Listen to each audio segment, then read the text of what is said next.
कल्याणच्या शिवाजी चौक रास्ता रुंदीकरण विरोधात रविवारी व्यापारी आक्रमक झाले होते। व्यापाऱ्यांनी फेरीवाल्यांविरोधात रास्ता रोको केला। दुकानं हटवताना फेरीवाल्यांवर महापालिका मेहरबान असल्याचा व्यापाऱ्यांचा आरोप आहे की फेरीवाले दहशत माजवत असल्याचाही व्यापाऱ्यांचा आरोप आहे। फेरीवाल्यांनी मारहाण केल्याचा आरोप करत व्यापारी रस्त्यावर उतरलेत, मात्र व्यापारी महापालिकेवर दबाव आणत असल्याचा नागरिकांचा आरोप आहे। व्यापाऱ्यांनी रेल्वे स्थानक परिसरात रास्ता रोको केलं। आम्ही बिल्कुल रोकणार, रस्ता रोको करणार, रस्त्यावर येणार आहे।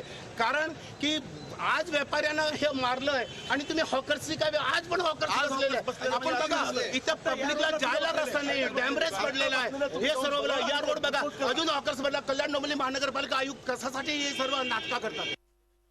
बघतोय की कल्याणच्या शिवाजी चौक रस्ता रुंदीकरणाविरोधात व्यापारी आक्रमक झाले होते आणि व्यापाऱ्यांनी फेरीवाल्यांविरोधात रास्ता रोको देखील केला। दुकानं हटवताना फेरीवाल्यांवर महापालिका मेहरबान असल्याचा व्यापाऱ्यांनी यावेळी आरोप केलेला आहे। फेरीवाले दहशत माजवत असल्याचा व्यापाऱ्यांचा आरोप आहे आणि फेरीवाल्यांनी मारहाण केल्याचा आरोपही व्यापारी करतायत आणि त्यासाठीच ते रस्त्यावर देखील उतरलेत, मात्र व्यापारी महापालिकेवर दबाव आणत असल्याचा नागरिकांचा आरोप आहे। व्यापाऱ्यांनी रेल्वे स्थानक परिसरात रास्ता रोको देखील केला होता आणि आपण एकूणच या संदर्भात अधिक माहिती घेणार आहोत आमचे प्रतिनिधी विशाल वैद्य यांच्याकडून। विशाल, रास्ता रोको केलेला आहे या व्यापाऱ्यांनी, काय सविस्तर माहिती आहे, काय अपडेट्स आहेत? शिवाजी चौक ते महात्मा फुले चौक हा रस्ता रुंदीकरण आयुक्तांनी धडाक्याने हाती घेतलेला आहे। या विरोधात व्यापारी जे आहेत ते प्रथम आक्रमक झाले होते, मात्र आयुक्त आणि जे उपायुक्त आहेत, पोलीस उपायुक्त संजय जाधव साहेब, या लोकांनी ही ठाम भूमिका घेतली की तुम्ही अशा प्रकारे रास्ता रोको करू नका।